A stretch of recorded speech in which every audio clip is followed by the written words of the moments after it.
Doctor ਸਾਹਿਬ ਕਿੱਥੇ ਪਹੁੰਚੇ ਹੋ ਅੱਜ?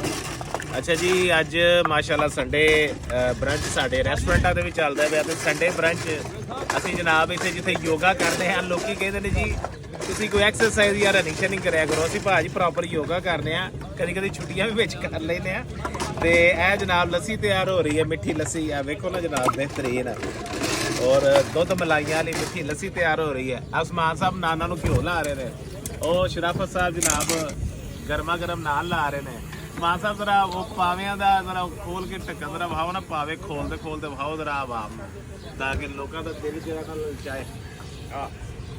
ਇਹ ਇੱਧਰ ਜ਼ਰਾ ਯੋਗਾ ਟੀਮ ਵੀ ਸਾਡੀ ਵਹਾਓ ਸਾਰੀ,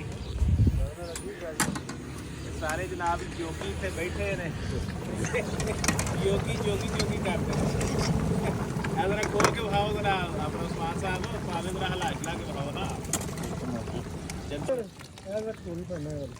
ਕਨਾਲੀ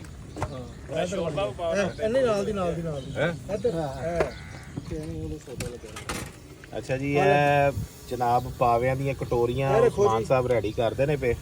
ਉਸਮਾਨ ਸਾਹਿਬ ਭਰੋ ਜ਼ਰਾ ਸਾਰੀਆਂ ਕਟੋਰੀਆਂ ਇੱਕ ਦਫਾ, ਇੱਕ ਇੱਕ ਪਾਵਾ ਪਾਓ ਸਾਰਿਆਂ ਦੇ ਵਿੱਚ, ਤੁਸੀਂ ਦੋ ਦੋ ਪਾਵੇ ਪਾਈ ਜਾ ਰਹੇ ਹੋ।